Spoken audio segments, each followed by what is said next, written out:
செம்மணியில் நேற்றைய தினம் அகழ்ந்தெடுக்கப்பட்ட குழந்தைகளின் என்பு தொகுதிகள். கொழும்பில் அதிரடி சுற்றி வளைவு, பலர் அதிரடி கைது. ஸ்ரீலங்கன் ஏர்லைன்ஸ் முன்னாள் சிஇஓ கபில சந்திரசேனவை கைது செய்ய உத்தரவு. எல்போர்ட் போன்று செயல்படும் அரசாங்கம், எதிரணி எம்பி விளாசல். இலங்கையில் அறிமுகமாக உள்ள புதிய சேவை. கரூர் வழக்கின் மீது திரும்பும் இந்திய அரசின் நகர்வு, விஜய்க்கு பாரிய சவால். செம்மணி செந்துப்பத்தி மனித புதைக்குழி அகழ்வு பணிகள் நேற்றைய தினம் யாழ்ப்பாண நீதிமன்ற நீதவான் எஸ் லெனின்குமார் முன்னிலையில் நடைபெற்றுள்ளது. இன்றுடன் 259 மனித எண்புக்கூட்டு தொகுதிகள் அடையாளம் காணப்பட்டுள்ளன.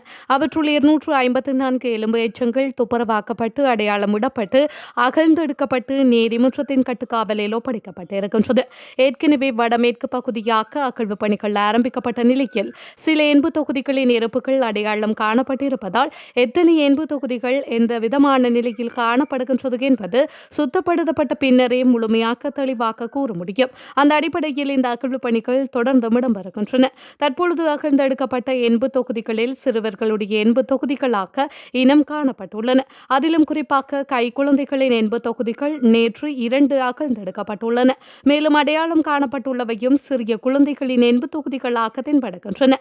அகழ்வின் போது தொல்லியல் பேராசிரியர் ராஜ் சோமதேவா தலைமையிலான குழுவினர், சட்ட வைத்திய அதிகாரி செல்லையா பிரணவன், குற்றப்புலனாய்வு திணைக்கள அதிகாரிகள், சட்டத்தரணிகள், துறைசார் நிபுணர்கள் பங்கேற்றமை குறிப்பிடத்தக்கது. ஸ்ரீலங்கன் ஏர்லைன்ஸ் நிறுவனத்தின் முன்னாள் தலைமை நிர்வாக அதிகாரி கபில சந்திரசேனவை கைது செய்து நீதிமன்றத்தில் முன்னிலைப்படுத்துமாறு உத்தரவு பிறப்பிக்கப்பட்டுள்ளது. குறித்த உத்தரவை கொழும்பு நீதவான் நீதிமன்றம் பிறப்பித்துள்ளது.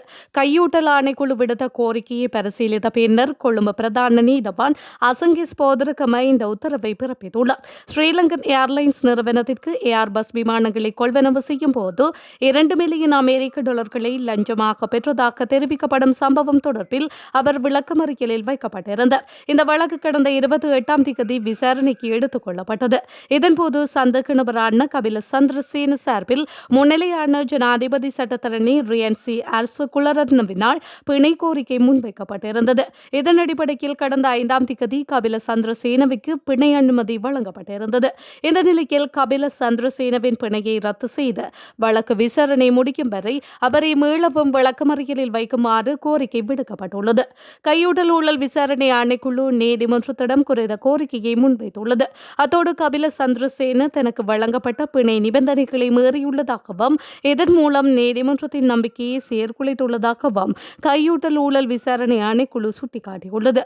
எனவே அவரை உடனடியாக கைது செய்து நீதிமன்றத்தில் முன்னிலைப்படுத்துவதற்கான பிடியாணை ஒன்றையும் பிறப்பிக்குமாறு ஆணைக்குழு நீதிமன்றில் கோரிக்கை விடுத்துள்ளமை குறிப்பிடத்தக்கது. அப்போதெல்லாம் குற்றமோ ஊழலோ நிகழ்கின்றதோ அப்போதெல்லாம் அரசாங்கம் ஒருபோதும் குற்றம் செய்யாதது போல் நடந்து கொள்கின்றது என்று எதிர்க்கட்சியின் பிரதம அமைப்பாளரும் காலி மாவட்ட நாடாளுமன்ற உறுப்பினருமான கயந்த கருணாதிலக்க நாடாளுமன்றத்தில் கூறியுள்ளார். ஓட்டுநர் பயிற்சி பெறும் எவரும் எல்பலகை பொருத்தப்பட்ட வாகனத்தையே ஓட்ட வேண்டும். இந்த அரசாங்கம் இப்போது 1.5 ஆண்டுகள் பழமையானதாக இருந்தாலும் கடந்த காலத்தில் நடந்தவற்றை பார்க்கும் போது இந்த அரசாங்கம் ஒரு எல்வகை பலகை அரசாங்கத்தை போலவே செயல்படுகின்றது என்றுதான் சொல்ல வேண்டும். திரைசேரிக்கு வரும் ஒவ்வொரு காசையும் பொதுச்சொத்தை போல பாதுகாப்பதாக வாக்குறுதி அளித்து நீங்கள் ஆட்சிக்கு வந்தீர்கள். அதை பொதுச்சொத்தை போல பாதுகாத்த போதிலும் இப்போது மக்களின் வரிப்பணத்தில் ஒரு காசை கூட பாதுகாக்க முடியவில்லை. உகாண்டாவில் உள்ள டாலர்கள் எப்படி கொண்டு வருவது என்று சிந்தித்து நீங்கள் ஆட்சிக்கு வந்தீர்கள். ஆனால் உங்களால் திரைசேரியில் உள்ள டாலர்களை பாதுகாக்க முடியவில்லை.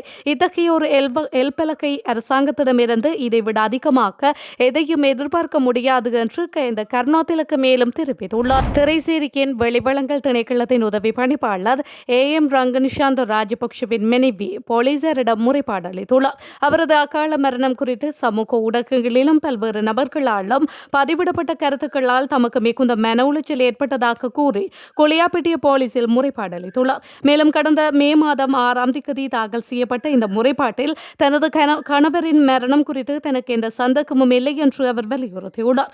மேலும் நாடாளுமன்ற உறுப்பினர் உதய கம்மன்பில உள்ளிட்ட ஒரு குழுவினர் அந்த மரணம் சந்தேகத்திற்குரியது என்று கூறிய கருத்துக்களால் தானும் தனது குழந்தைகளும் மன உளைச்சலுக்கு ஆளாக்கி மன உறுதியற்ற நிலையில் இருப்பதாகவும் அவர் தனது முறைப்பாட்டில் சுட்டிக்காட்டியுள்ளார்.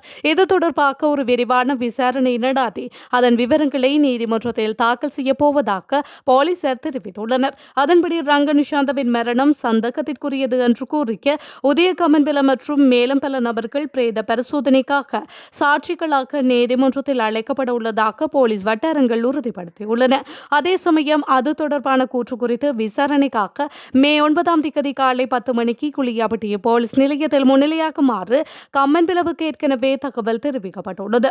தமக்கு எதிரான குற்றச்சாட்டுகள் குறித்து கருத்து தெரிவித்த உதய கம்மன்பில தமக்குள்ள ஆதாரங்களுடன் எதிர்வரும் சனிக்கிழமை குளியாப்பட்டி போலீஸ் நிலையத்திற்கு செல்ல இருப்பதாக தெரிவித்துள்ளமையும் குறிப்பிடத்தக்கது. கொழும்பின் புறநகர் பகுதியில் சட்டவிரோதமாக தங்கியிருந்து நிதி மோசடி குற்றச்செயலில் ஈடுபட்ட வெளிநாட்டவர்கள் அதிரடியாக கைது செய்யப்பட்டுள்ளனர். வேலைசேர இடைத்தங்கள் முகாமில் இருந்து தப்பியோடி இணையதளமூடாக சட்டவிரோத நிதி மோசடியில் ஈடுபட்டு வந்த 30 வெளிநாட்டினர் நேற்று போலீசாரால் கைது செய்யப்பட்டுள்ளனர். அவர்கள் பொரலஸ்கமுவ பகுதியில் வாடகைக்கு எடுக்கப்பட்ட கட்டடம் ஒன்றில் தங்கியிருந்த போது கல்கிச குற்றப்பிரிவினரால் சுற்றி வளைக்கப்பட்டுள்ளனர்.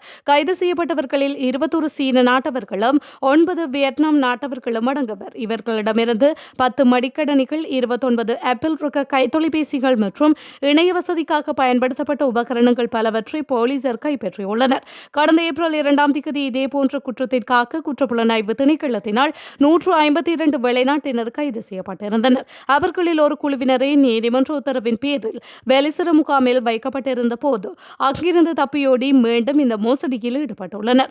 சந்தக நபர்கள் பொரஸ்கமுவ 10ஆம் மைக்கேல் பகுதியில் உள்ள 2 மாடி கட்டடம் ஒன்றின் மேல் தளத்தை மாதத்திற்கு 15 லட்சம் ரூபாய் வாடகைக்கு எடுத்து இந்த மோசடியை முன்னெடுத்து வந்துள்ளனர். மொழிபெயர்ப்பாளர் ஒருவரின் உதவியுடன் நடாத்தப்பட்ட ஆரம்பகட்ட விசாரணையில் இவர்கள் சில நாட்களுக்கு முன்னரே இவ்விடத்தில் வந்துள்ளமை தெரிய வந்துள்ளது. கைது செய்யப்பட்ட வெளிநாட்டவர்கள் எவரிடமும் செல்லுபடியாக்கும் விசா அல்லது கடவுச்சீட்டு இருக்கவில்லை என போலீசார் தெரிவித்துள்ளனர்.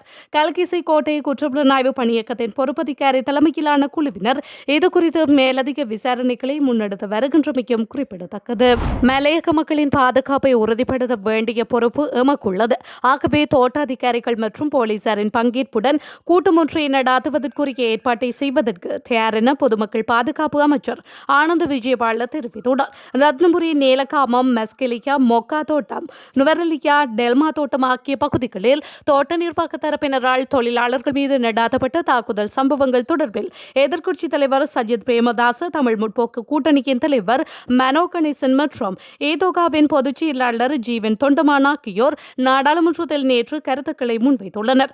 இதன்போது ஜீவன் தொண்டமான் கருத்து வெளியிடுகையில் தோட்டப்பகுதியில் தாக்குதல்களை நடாத்துபவர்கள் கைது செய்யப்படுகின்றனர். பிணை வழங்கப்படுகின்றது என்பது எங்களுக்கு தெரியும். நிரந்தர தீர்வையை நாம் வலியுறுத்துகின்றோம் என குறிப்பிட்டுள்ளார்.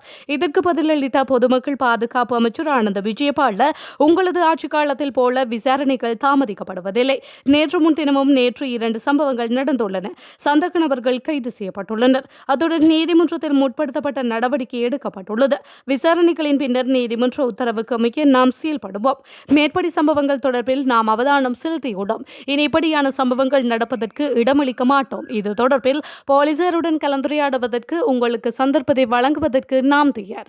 நாடாளுமன்றத்திலோ அல்லது அதற்கு வெளியிலோ அல்லது நுவரெலியாவிலோ சந்திப்பை நடாத்துவோம். எமது பிரதிநிதிகளும் உள்ளனர். அவர்களும் எமது கவனத்திற்கு கொண்டு வந்துள்ளனர். நாம் உரிய தலையீடுகளை மேற்கொண்டு வருகின்றோம் என்றும் அவர் மேலும் தெரிவித்துள்ளார். பேபல் சேவையை இலங்கையில் அறிமுகப்படுத்துவதற்கான ஆரம்ப பணிகள் மற்றும் தொழில்நுட்ப கலந்துரையாடல்கள் வெற்றிகரமாக முன்னேறி வருகின்றன என்று டிஜிட்டல் பொருளாதார அமைச்சகம் தெரிவித்துள்ளது. இந்த சேவை இலங்கையில் நிறுவப்படுவது இலங்கை டிஜிட்டல் தொழில் முனைவோர், தகவல் தொழில்நுட்பத்துறை மற்றும் சுயதொழில் வல்லுநர்களுக்கு பல புதிய வாய்ப்புகளை உருவாக்கும் ஒரு சரியான முன்னேற்றகரமாக இருக்கும் என அமைச்சகம் குறிப்பிட்டுள்ளது. இதன் மூலம் உலக சந்தை சேவைகளை வழங்கும் இலங்கை சுயதொழில் வல்லுநர்கள் தங்கள் வருமானத்தை நேரடியாகவும் பாதுகாப்பாகவும் எளிதாகவும் இலங்கைக்கு திருப்பி அனுப்புவதில் இருந்த தடைகள் நீங்கும் என எதிர்பார்க்கப்படுகின்றது. இது நாட்டின் பாரம்பரிய மற்றும் தொழில்நுட்ப உற்பத்தி துறைகள் வழியாக வெளிநாட்டு நாணய வருவாயை அதிகரிக்கவும் நேரடி வாய்ப்பை வழங்கும் எனவும் தெரிவிக்கப்படுகின்றது. மேலும் உலக சந்தையில் உள்ள வாடிக்கையாளர்களுக்கு தங்களின் தயாரிப்புகளை எளிதாக விற்பனை செய்யும் வாய்ப்பை நாட்டின் சிறு மற்றும் நடுத்தர தொழில் முனைவோருக்கு வழங்குவதே இந்த முன்னெடுப்பின் முக்கிய நோக்கமாகும். அத்துடன் இலங்கையில் பணமில்லா பரிவர்த்தனையை ஊக்குவிப்பதிலும் நிதி தொழில்நுட்ப துறையில் புதுமைகளை வளர்ப்பதிலும் இந்த நடவடிக்கை முக்கிய பங்கு வகிக்கும் என டிஜிட்டல் பொருளாதார அமைச்சகம் தெரிவித்துள்ளது. ஈரானின் ராணுவ நிலைகளை இலக்கு வைத்து அமெரிக்க படைகள் தாக்குதல் நடாத்தியுள்ளதாக அமெரிக்க மத்திய கட்டளை தலைமையகம் அறிவித்துள்ளது. ஹார்முஸ் நீரிணையை கடந்து சென்று அமெரிக்க போர்க்கப்பல்கள் மீது ஈரான் நடாத்திய ஏவுகணை, ட்ரோன் மற்றும் சிறிய படகு தாக்குதல்களுக்கு பதிலடியாக இந்த தாக்குதல்கள் நடாத்தப்பட்டுள்ளதாக வருவதாக தெரிவிக்கப்படுகின்றது. அமெரிக்க கடற்படையின் ஏவுகணை அழிப்பு கப்பல்கள் ஹார்முஸ் நீரிணை வழியாக ஓமான் வளைகுடாவை நோக்கி சென்றபோது ஈரான் நடாத்திய தாக்குதல்களை இடைமறித்து தற்காப்புக்காக இந்த தாக்குதல்கள் மேற்கொள்ளப்பட்டதாக கூறப்படுகின்றது. இதன்போது ஈரானின் ஏவுகணை மற்றும் ட்ரோன் ஏவுதளங்கள், கட்டளை மற்றும் கட்டுப்பாட்டு மையங்கள், உளவு மற்றும் கண்காணிப்பு நிலையங்கள் ஆகியவை அமெரிக்காவின் முக்கிய இலக்குகளாக கருதப்பட்டுள்ளன. அமெரிக்காவின் USS ட்ராக்ஸ்டன், USS ரஃபீல் ஐ பெரலெட்டா மற்றும் USS மேசன் ஆகிய கப்பல்கள் சர்வதேச கடல்வழியை கடந்தபோது இந்த தாக்குதல் முயற்சி இடம்பெற்றுள்ளது. இருப்பினும் அமெரிக்காவின் எந்தொரு சொத்துக்களும் பாதிப்பு ஏற்படவில்லை என சென்டோகாம் உறுதிப்படுத்தியுள்ளது. இதேவேளை தாங்கள் மோதலை தீவிரப்படுத்த விரும்பவில்லை என்றும் அதே நேரம் அமெரிக்க படுகைகளை பாதுகாப்பதற்கு தயாராக இருப்பதாகவும் அமெரிக்க மத்திய கட்டளை தலைமையகம் அறிவித்துள்ளமை குறிப்பிடத்தக்கது. கரூர் வழக்கு விசாரணைக்கு தீவிரப்படுத்தும் திட்டத்தை தற்போதைய இந்திய அரசாங்கம் செயல்படுத்தி விஜய் மீதான அழுத்தத்தை திட்டமிட்டு வருவதாக விடுதலை சிறுத்தைகள் கட்சியின் தலைவர் தொல் திருமாவளவன் தெரிவித்துள்ளார். இதுகுறித்து ஊடகங்களிடம் கருத்து வெளியிட்ட அவர், மக்களுடைய தீர்ப்புக்கு மத்தியில் விஜய் ஆட்சி அமைப்பதே சிறப்பான ஜனநாயகமாகும். இதையே எமது கட்சியும் எதிர்பார்க்கின்றது. திமுகவும் அதே நிலைப்பாட்டிலேயே உள்ளது. எனினும் தற்போதைய ஆளுநரின் செயற்பாடு அரசமைப்பு சட்டத்திற்கு அமைய இடம்பெற வேண்டும். ஆனால் ஆளுநரின் செயற்பாடுகள் சந்தேகத்தை எழுப்புகின்றன. ஆளுநர் என்பவர் சட்டத்திற்குட்பட்டு நடக்க வேண்டும். இந்த செயற்பாட்டை பார்க்கையில் ஆளுநர் ஆட்சியை செயல்படுத்தி பாஜக உள்நுழைய முயற்சிப்பது தெளிவாகின்றது என்றும் அவர் மேலும் தெரிவித்துள்ளார்.